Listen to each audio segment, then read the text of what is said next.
E a Bíblia, Deus é tão maravilhoso, a Bíblia se importa tanto com isso, que há um texto na carta aos Hebreus, abra sua Bíblia, capítulo 12, versículo 15. É possível colocar aí, Gilson, na projeção? Hebreus, capítulo 12, versículo 15. Uma das passagens mais lindas desse livro de autor desconhecido, mas que Deus fala tanto com a gente, tem tanto conteúdo nesse texto, tem tanta beleza nesse texto. Hebreus capítulo 12, versículo 15, eu estou lendo na NVI, diz assim: cuidem, que ninguém se exclua ou se prive da graça de Deus, que nenhuma raiz de amargura brote e cause perturbação, contaminando muitos. Que nenhuma raiz de amargura brote e cause perturbação, contaminando muitos. Olha aqui para o nosso texto que está projetado. Aqui nós temos uma versão só. Vamos repetir esse versículo? Tendo cuidado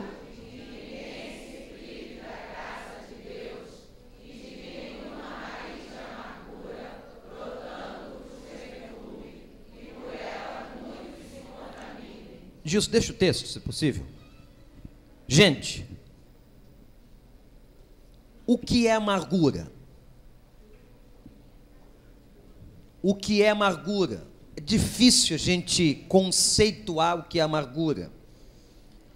Esse gosto amargo na boca, no coração.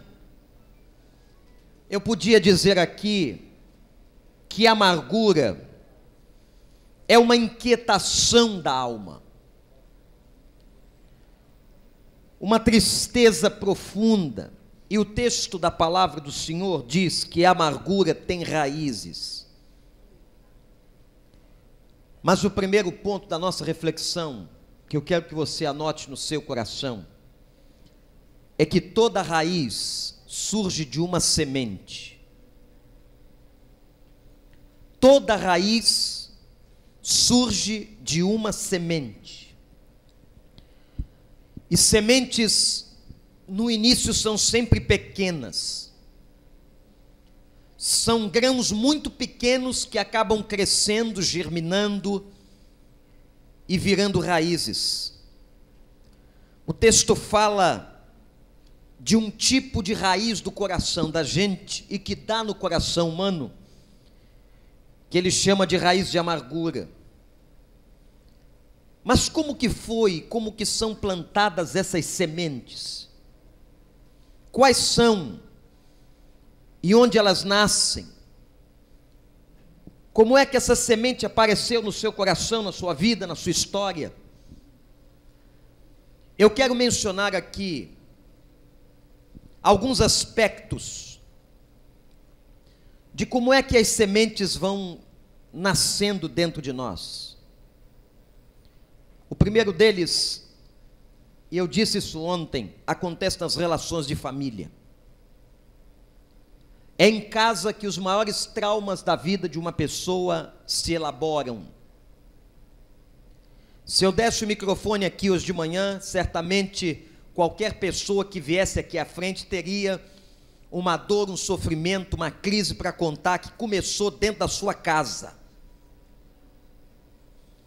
São traumas, são decepções, são perdas,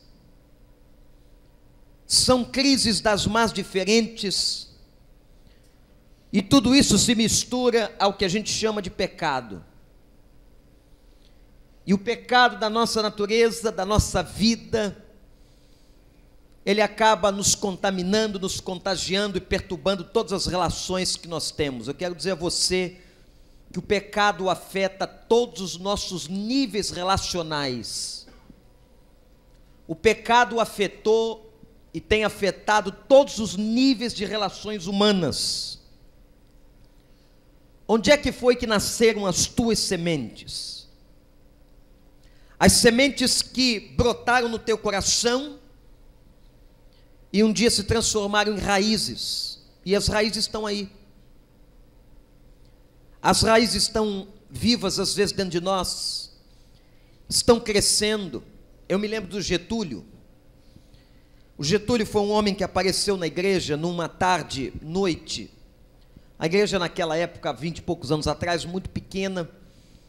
O Recreio dos Bandeirantes era um bairro muito difícil, não havia iluminação, saneamento básico, ruas de terra.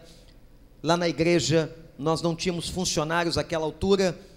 Eu estava sozinho dentro do gabinete pastoral, uma sala de tijolo, e naquela chuva toda, quando eu olho para a porta, lá está em pé aquele homem, todo molhado, e eu tomei um susto. E o homem disse assim: pastor, onde é que eu estou? O que eu estou fazendo aqui? Eu disse a ele: moço, eu não sei como que você veio parar aqui, mas talvez eu saiba o propósito para o qual você veio parar aqui. Entre. Ele entrou e se sentou num pequeno sofá que a gente tinha, e ele começou a contar a sua história. Ele disse: desci do 23º andar do meu prédio para tirar a minha própria vida. Vinha no elevador do prédio e em direção à Avenida das Américas, ali na Barra da Tijuca, Recreio dos Bandeirantes. E pastor, todas as vezes que eu olhava para a avenida e via um carro contra a minha direção, o meu coração, a minha carne, eu queria me jogar, eu queria terminar com a minha vida, mas eu não conseguia. Algum tipo de medo, alguma trava, alguma coisa. E eu disse: mas por que, Getúlio? Ele disse: porque eu fui um homem famoso, tive uma boa condição de vida, fali, perdi tudo, mas hoje eu perdi o mais importante, aquilo que eu amava mais. A minha esposa decidiu ir embora. Eu não tenho mais alegria, eu estou endividado, com a minha vida profissional arrasada, e agora a minha esposa está indo também. Aquele homem começou a chorar, suas lágrimas se misturavam à água da chuva que ainda caía da sua cabeça. Eu disse: Getúlio, Deus pode fazer alguma coisa com você. Pastor, são raízes de muitos anos, ele usou essa expressão. São histórias muito antigas, são muitos sofrimentos. Nós já temos mais de 20 anos de casamento, as dores são muito grandes, há muitas feridas. E eu disse a ele: Getúlio, você crê que Deus pode tratar você?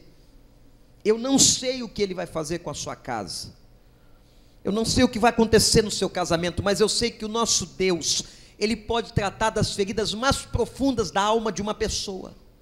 Você crê nisso? Ele disse: eu creio, pastor. Eu falei: então aceita agora Jesus Cristo como seu Salvador, deixa Jesus entrar na sua vida. Ele disse: mas pastor, a minha vida toda eu nunca quis saber de Deus, eu fui um homem muito ligado no dinheiro, naquilo que eu podia ter e comprar. Eu disse: exatamente, hoje você vai destronar o dinheiro da tua vida e vai colocar Jesus sentado no trono. Ele se ajoelhou ali naquele gabinete e confessou Jesus como Salvador. Ele olhou para mim como se faltasse alguma coisa, e eu disse: eu sei, Getúlio, você está pensando nela, não é? Você está pensando que ela disse que vai arrumar as malas e vai embora. Ok, vamos clamar. O mesmo Deus que tratou, está tratando de você a partir desse momento, pode tratar dela. Meus irmãos, para encurtar a nossa história, 6 meses depois, eu estava batizando Getúlio e sua esposa.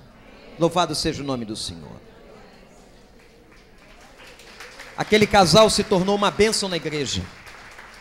Trabalharam em algumas áreas da igreja, depois, por causa das dívidas, ele foi ajeitando a vidinha dele, se mudou, hoje está membro na Igreja Batista de Vista Alegre, lá no Rio. É impressionante como que as sementes, as coisas pequenas, vão nascendo, vão crescendo e vão tomando o coração da gente. E são muitas coisas dentro de casa, são as perdas, são as palavras, como nós pecamos com as palavras. A gente devia prender na porta da geladeira Tiago capítulo 3. Tiago capítulo 3 diz que nós temos peçonha mortal na língua. Peçonha mortal. A Bíblia diz que nós deveríamos tardar em falar, estar sempre pronto para ouvir. Por quê? Porque Deus sabe o que nós somos capazes de fazer com a língua. Como nós contaminamos, como nós defraudamos as pessoas. Quantas vezes uma palavra tem mais força do que um tapa? Uma palavra, ela é mais agressiva do que uma violência física, muitas vezes. E são essas palavras que vão adoecendo, que vão fazendo a gente germinar essas raízes de amargura do coração. É muito difícil, irmãos, muito difícil. E cada vez que o tempo passa, é como a raiz de uma árvore. Ela vai crescendo e se tornando tão robusta, a raízes de árvores que levantam o solo, são capazes de estourar o asfalto, de estourar o concreto, para você ver a força da raiz de uma árvore. Imagina a raiz da amargura. E o texto aos Hebreus fala exatamente sobre isso. Há uns anos atrás, quando tive uma experiência de consultório, porque sou psicólogo, na Tijuca, trabalhava no consultório do pastor Luiz Tomás de Queiroz, Gilson conhece, professor do seminário. Assim que me formei, fui trabalhar com ele.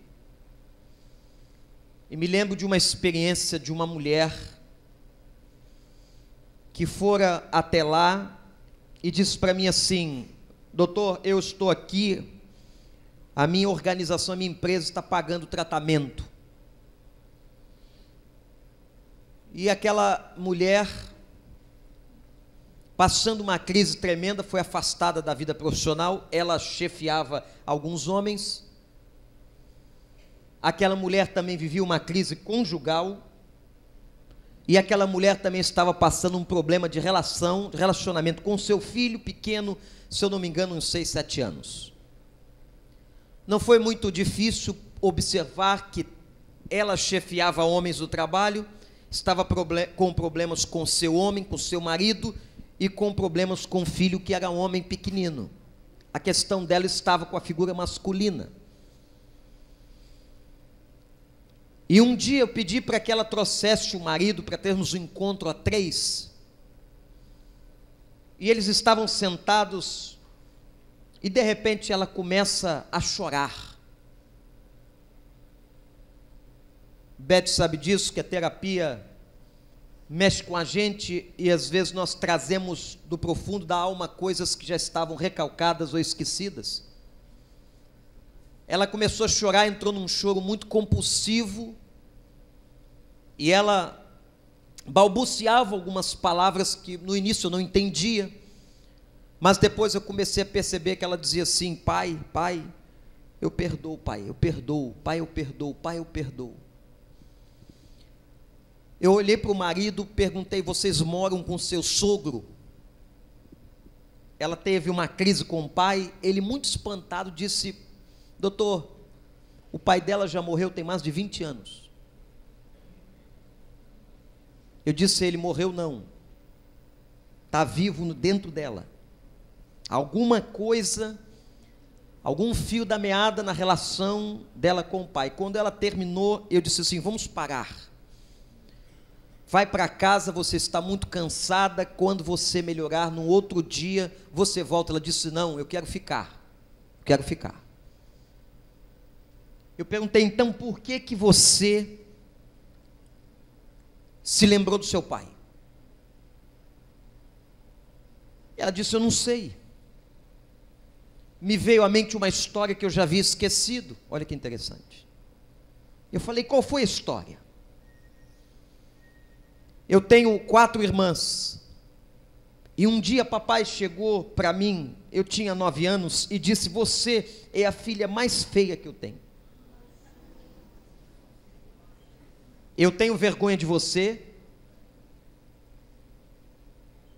Sua prima se casará e eu não quero levar você. Você acredita que tem homem, pai, que pode fazer isso? Pode fazer até pior. No dia do casamento ele leva as filhas e deixa aquela moça. E para que ela não se ferisse, não acontecesse uma tragédia em casa, ele amarra a moça no pé de uma mesa que tinha na cozinha. Às 2 horas da manhã, volta a família do casamento, a mãe vai desamarrar a filha, essa mãe tão adoecida quanto esse homem, porque uma mãe que permite que um pai faça isso com o filho, está tão enferma quanto este marido. Ela vai desamarrar e diz uma frase bombástica que talvez todas vocês que estão aqui já ouviram. Ela diz: filha, não liga para o seu pai não, porque homem é tudo igual e homem não presta. Aquela verdade era tão real para ela naquele momento. Homem não presta, que estava fazendo efeito agora. Aquele marido que estava com ela, quem sabe, um dia também poderia lhe amarrar no pé da mesa.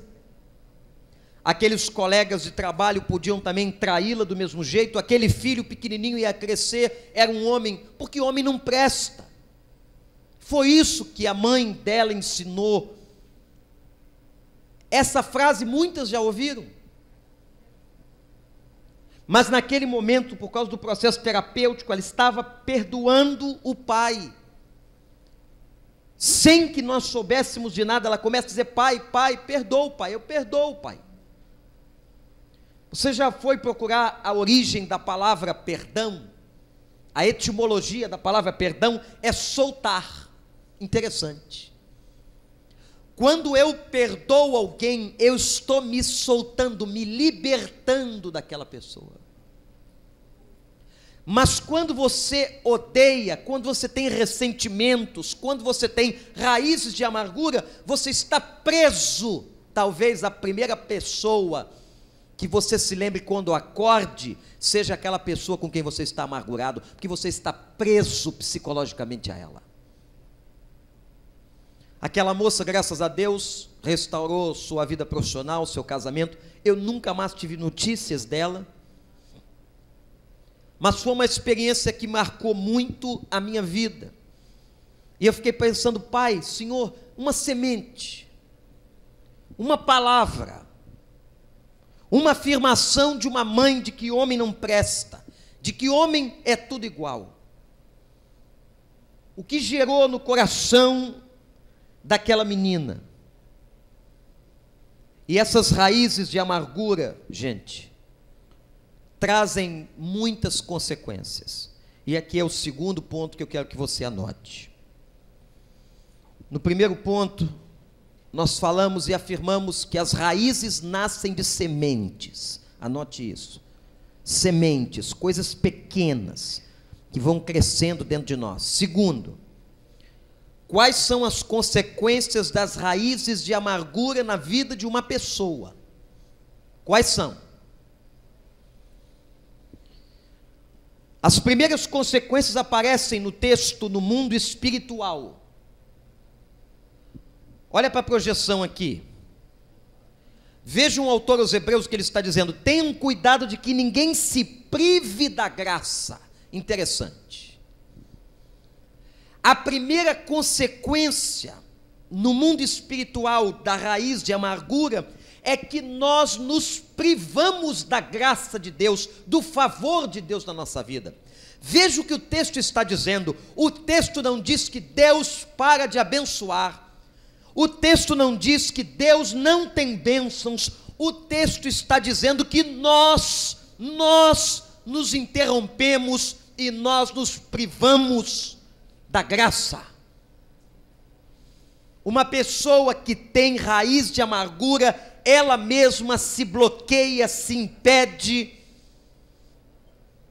Deus continua, olha para mim, com a bandeja da graça estendida. Graça é favor imerecido. Eu dou a você as minhas bênçãos, os meus dons, as minhas capacitações. Eu dou a você o meu favor, eu dou a você a minha misericórdia. Ele está com a bandeja estendida para nós, mas nós não conseguimos pegar, porque a amargura do coração nos priva da graça. É isso que o texto está dizendo. Eu me lembro de uma festa. Eu gosto mesmo, eu já falei isso lá na igreja, de festa de pobre. A festa do rico é muito complicada, Gilson. Primeiro que tem aqueles salgadinhos que a gente não sabe nem o nome, não é? Festa de pobre é estrogonofe, arroz e batata palha. Festa de pobre, Wilson, é cachorro quente, não é? E você come, sabe o nome de tudo, se sai dali bem inchado, ainda leva salgadinho no bolso. Na festa do bacana tem um segurança, mulher, vestida elegantemente do lado da mesinha dos doces, para te constranger a não pegar, não é verdade? Hein? Você quer pegar e não pode, porque ela está ali. Não pode, é só depois da cerimônia, quando partir o bolo. Que hora vai partir o bolo? 2 da manhã. Mas eu quero... Não pode. Eu gosto de... A festa do pobre é tranquila. É aquela cachorrada quente, aquele estrogonofe, aquela panela bem grande. Você sai de lá bem empanzinado, com a sensação de que está sem fome. É negócio de saúde, é outra história, certo? Vamos separar as coisas aqui. Eu fui numa festa de bacana quando os batistas fizeram 100 anos, houve um negócio lá em Brasília, e depois teve uma comemoração, uma outra situação, e eu estava lá. E era negócio sério, deputados, senadores e gente passavam aqueles... E vi uns caras com a roupa diferente, pareciam maîtres, né, naquela festa, com uma bandeja especial, e eles serviam especificamente em alguns lugares. Eu nunca tinha visto aquilo. Ele disse: olha, muita sofisticação. Perguntei o nome de um salgadinho, disse o nome que eu nunca tinha ouvido falar e nem me lembro agora para dizer para vocês. Quando terminou, estava terminando, eu disse: por que esses garçons especiais servem só em alguns lugares? Essa comida é restrita a algumas pessoas? O homem disse: não, pastor, qualquer um pode pegar. Eu falei: então eu me privei da graça? Fui privado da... Eu não fui pegar por quê? Falei: porque o senhor não quis. Eles só iam em lugares estratégicos, mas quem quisesse pegava, era canapés, era bacalhau, com um monte de coisa diferente, e eu fiquei só naquele tradicional quibezinho, coxinha. Pobre é fogo, né, gente? É vício, o pobre tem vício. Ele se muda para um lugar melhor, mas a pobreza está no sangue dele. Você sabe como é que é? Lá na minha região, a coisa mais enjoada é o emergente. O emergente é o cara que ganhou dinheiro, mas ele, é pobre, está na veia. Então é comportamento pobre, aquele comportamento às vezes mal educado de alguns, né? E não adianta nada morar em lugar melhor, mas se está na veia, não tem jeito. Entende o que é que se privar da graça? Não é que a bandeja não passa, é que eu não pego. Eu não consigo, porque tem raiz de amargura no coração. A vida espiritual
Jacó naquele músculo e ele passa a mancar.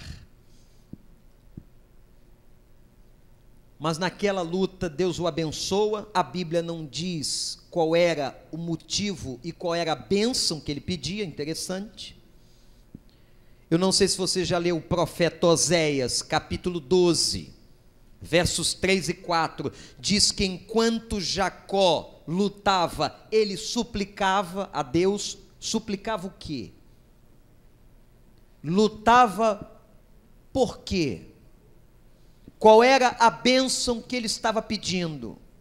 Na minha visão bíblica e testamentária, Jacó está pedindo uma bênção sobre o seu retorno para casa. Jacó está pedindo uma bênção sobre o reencontro dele com Esaú. Jacó está pedindo que Deus tenha misericórdia. E os capítulos 32 e 33 de Gênesis falam de um dos reencontros mais lindos. Porque Deus, a Bíblia diz que Deus abençoou a luta de Jacó. E quando Deus faz uma obra, Ele faz completa. Ele abençoou a vida de Jacó e abençoou o coração de Esaú. Que coisa maravilhosa. Quando os dois se reencontraram, foi um dos momentos mais lindos registrados na Bíblia. Os dois se aproximam, Jacó se curva. Jacó no início fica com medo, mas o seu irmão o abraça, e naquela hora há uma restauração completa de relacionamento, há uma liberação de perdão. E é interessante um fato daquele reencontro, quando os dois estão voltando, que Jacó diz assim: vai na minha frente, meu irmão. Detalhes da Bíblia que a gente tem que prestar muita atenção, porque são lindos, ricos e ensinam. O que Jacó está fazendo quando manda Esaú ir à sua frente, e Esaú ainda tentou: não, vai você. Mas Jacó diz: não, vai você.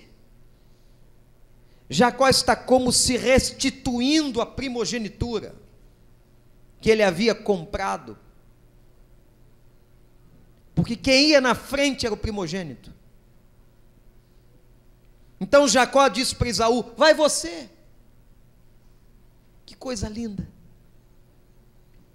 20 anos depois de passar no vale do tratamento, depois de ser cuidado no coração, agora está Esaú de novo na frente. E quando eu vejo, leio e lembro dessa história, uma das mais magníficas sobre perdão na Bíblia, eu fico impactado, impressionado do que Deus pode fazer com a gente. E quero afirmar a você que a única solução para a raiz de amargura do teu coração é perdoar. Pode ser que a pessoa já tenha até morrido, mas a lembrança e a vida está dentro da tua alma. Perdoe-a. Pode ser que o marido ou a esposa já tenham ido, perdoe-a. Não há nada mais maravilhoso do que uma pessoa viver com o coração livre. E perdão é ter o coração livre. Perdão é se soltar. Perdão é não estar amarrado à dívida. Agora, as pessoas que se amarram nas amarguras, se enrolam nelas, vivem amarguradas, entristecidas, emburradas, chateadas, a vida não tem colorido, a vida não tem alegria, elas estão aí amarguradas. O gosto do fel está na boca, o gosto do fel está no coração, o gosto do fel está na cabeça, o gosto do fel está na vida. E essa mensagem é para todos nós. Eu quero terminar dizendo o seguinte: essa marca de Cristo, que é o perdão, todos nós precisamos. Todos nós. Não tem ninguém aqui que não tenha uma amargura no coração, que não tenha deixado em algum momento da vida a raiz crescer. Não adianta ficar se fazendo de forte, de que eu não tenho, de que eu sou aquilo, nada disso. Eu me lembro do Dr. Russell Shedd, que já esteve aqui, né, Gilson? No Oikos. Ele diz uma frase numa análise desse texto extraordinária. analisando essa briga de Jacó e Esaú, quando Jacó sai do vale do tratamento e sai mancando, ele diz assim: nunca confie num homem que não manque. Nunca confie num homem que não manque, porque isso não é verdadeiro. Todo homem de Deus, toda mulher de Deus também manqueja, também tem as suas feridas, também tem as suas dores. Que Deus nos abençoe.